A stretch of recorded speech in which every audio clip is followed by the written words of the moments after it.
ओम शांति। 19/4/1971 बाबा के अव्यक्त मधुर महावाक्य। मुरली का टाइटल है त्याग, तपस्या और सेवा की परिभाषा। बाबा कहे, आज भट्ठी का आरंभ करने के लिए बुलाया है। इस भट्ठी में सर्व गुणों की धारणा मूर्त बनने के लिए व संपूर्ण ज्ञान मूर्त बनने के लिए आए हो। इसके लिए मुख्य 3 बातें ध्यान में रखना है। वह कौन सी? जिन 3 बातों से संपूर्ण ज्ञान मूर्त और सर्व गुण मूर्त बनकर ही जाओ। सारी नॉलेज का सार उन 3 शब्दों में समाया हुआ है। वह कौन से शब्द हैं? एक त्याग, दूसरा तपस्या और तीसरा है सेवा।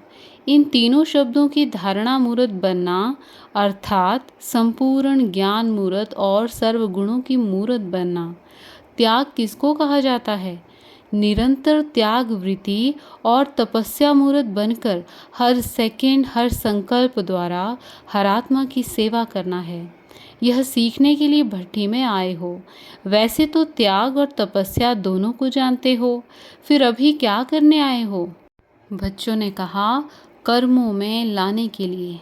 बाबा कहे, भले जानते हो, लेकिन अभी जो जानना है उस प्रमाण चलना, दोनों को समान बनाने के लिए आए हो। अभी जानने और चलने में अंतर है, उस अंतर को समाप्त करने के लिए भट्ठी में आए हो। ऐसे तपस्वी मूर्त व त्याग मूर्त बनना है जो आपके त्याग और तपस्या की शक्ति के आकर्षण दूर से प्रत्यक्ष दिखाई दे। जैसे स्थूल अग्नि व प्रकाश अथवा गर्मी दूर से ही दिखाई देती है व अनुभव होती है, वैसे आपकी तपस्या और त्याग की झलक दूर से ही आकर्षण करे। हर कर्म में त्याग और तपस्या प्रत्यक्ष दिखाई दे, तब ही सेवा में सफलता पा सकेंगे। सिर्फ सेवाधारी बनकर सेवा करने से जो सफलता चाहते हो वह नहीं हो पाती है, लेकिन सेवाधारी बनने के साथ साथ त्याग और तपस्या मूर्त भी हो, तब सेवा का प्रत्यक्ष फल दिखाई देगा। तो सेवाधारी तो बहुत अच्छे हो, लेकिन सेवा करते समय त्याग और तपस्या भूल नहीं जाना है। तीनों का साथ होने से मेहनत कम और प्राप्ति अधिक होती है। समय कम, सफलता अधिक। तो इन तीनों को साथ जोड़ना है। यह अच्छी तरह से अभ्यास करके जाना है। जितना नॉलेजफुल उतना ही पावरफुल और सक्सेसफुल होना है। नॉलेजफुल की निशानी ये दिखाई देगी कि उनका एक एक शब्द पावरफुल होगा और हर कर्म सक्सेसफुल होगा। अगर यह दोनों रिजल्ट कम दिखाई देती हैं तो समझना चाहिए कि नॉलेजफुल बनना है। जबकि आजकल आत्माओं द्वारा जो अधूरी नॉलेज प्राप्त करते हैं, उन्हों को भी अल्पकाल के लिए सफलता की प्राप्ति का अनुभव होता है। तो संपूर्ण श्रेष्ठ नॉलेज की प्राप्ति प्रत्यक्ष प्राप्त होने का अनुभव भी अभी करना है। ऐसे नहीं समझना कि इस नॉलेज की प्राप्ति भविष्य में होनी है।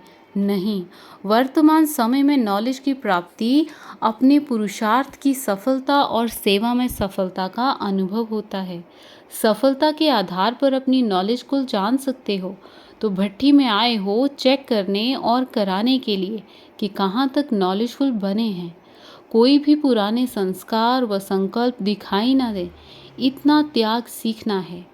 मस्तक अर्थात बुद्धि की स्मृति व दृष्टि से सिवाय आत्मिक स्वरूप के और कुछ भी दिखाई ना दे व स्मृति में ना आए, ऐसे निरंतर तपस्वी बनना है। जिस भी संस्कार व स्वभाव वाले, चाहे रजोगुणी चाहे तमोगुणी आत्मा हो, संस्कार व स्वभाव के वश हो, आपके पुरुषार्थ में परीक्षा के निमित्त बनी हुई हो, लेकिन हर आत्मा के प्रति सेवा अर्थात कल्याण का संकल्प व भावना उत्पन्न हो, ऐसे सर्वात्माओं का सेवाधारी अर्थात कल्याणकारी बनना है। तो अब समझा त्याग क्या सीखना है, तपस्या क्या सीखनी है और सेवा भी कहाँ तक करनी है। इनकी महीनता का अनुभव करना है। हर पुरुषार्थ में फलीभूत वह हो सकता है जिसमें ज्ञान और धारणा के फल लगे हुए हों। जैसे अभी सभी के सामने ब्रह्मा कुमार प्रसिद्ध दिखाई देते हैं, दूर से ही जान जाते हैं कि यह ब्रह्मा कुमार हैं। अब ब्रह्मा कुमार के साथ साथ तपस्वी कुमार दूर से ही दिखाई पड़ो, ऐसा बनकर जाना है। वह तब होगा जब मनन और मगन दोनों का अनुभव करेंगे। जैसे स्थूल नशे में रहने वाले के नैन चैन चलन दिखाई देते हैं कि यह नशे में है, ऐसे ही आपके चलन और चेहरे से ईश्वरीय नशा और नारायणी नशा दिखाई पड़े। चेहरा ही आपका परिचय दे।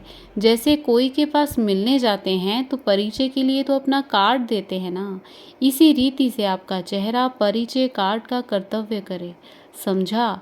अभी गुप्त धारणा का रूप नहीं रखना है। कई ऐसे समझते हैं कि ज्ञान गुप्त है, बाप गुप्त है, तो धारणा भी गुप्त ही है। ज्ञान गुप्त है, बाप गुप्त है, लेकिन उन द्वारा जो धारणाओं की प्राप्ति होती है वह गुप्त नहीं हो सकती है। तो धारणाओं को व प्राप्ति को प्रत्यक्ष रूप में दिखाओ, तब प्रत्यक्षता होगी। विशेष करके कुमारों में एक संस्कार होता है जो पुरुषार्थ में विघ्न रूप होता है। वह कौन सा? कुमारों में यह संस्कार होता है जो कामनाओं को पूर्ण करने के लिए संस्कारों को रख देते हैं। जैसे जेब खर्च रखा जाता है ना, जैसे राजाओं की राजाई तो छूट गई, लेकिन प्रीवी पर्स माना निजी थैली को नहीं छोड़ते। इसी रीति संस्कारों को कितना भी खत्म करते हैं, लेकिन जेब खर्च माफिक कुछ न कुछ किनारे रखते जरूर हैं। यह है मुख्य संस्कार। यहाँ भट्टी में जानते भी हैं और चलने की हिम्मत भी धारण करते हैं, लेकिन फिर भी माया प्रीवी पर्स की रीति से कहाँ न कहाँ किनारे में रह जाती है। समझा? तो इस भट्टी में सभी त्याग करके जाना, यह नहीं सोचना कि संपूर्ण तो अभी अंत में बनना है तो थोड़ा बहुत रहेगा ही, लेकिन नहीं। त्याग अर्थात त्याग, जेब खर्च माफिक अपने अंदर थोड़ा बहुत भी संस्कार रहने नहीं देना है। समझा? जरा भी संस्कार अगर रहा होगा तो वह थोड़ा संस्कार भी धोखा दिला देता है। इसलिए बिल्कुल जो पुरानी जायदाद है वह भस्म करके जाना, छिपाकर नहीं रखना। समझा? अच्छा, यह कुमार ग्रुप है, अभी बनना है तपस्वी कुमार ग्रुप। इस ग्रुप की यह विशेषता सभी को दिखाई दे कि यह तपस्वी कुमार तपस्वी भूमि से आए हैं। समझा? हर एक लाइट के ताजधारी दिखाई दे। ताजधारी तो भविष्य में बनेंगे, लेकिन इस भट्टी से लाइट के ताजधारी बनकर जाना है। सर्विस की जिम्मेवारी का ताज वह इस ताज के साथ स्वतः ही प्राप्त हो जाता है। इसलिए मुख्य ध्यान इस लाइट के ताज को धारण करने का रखना है। समझा? जैसे तपस्वी सदैव आसन पर बैठते हैं, वैसे अपनी एक रस आत्मा की स्थिति के आसन पर विराजमान रहो। इस आसन को नहीं छोड़ो, तब सिंहासन मिलेगा। ऐसा प्रयत्न करो जो देखते ही सबके मुख से एक ही आवाज़ निकले कि यह कुमार तो तपस्वी कुमार बनकर आए हैं।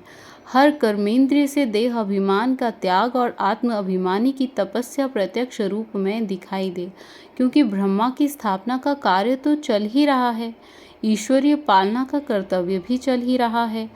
अब लास्ट में तपस्या द्वारा अपने विकर्मों और हरात्मा के तमोगुण और प्रकृति के तमोगुणी संस्कारों को भस्म करने का कर्तव्य चलना है। अब समझा कि कौन से कर्तव्य का अभी समय है?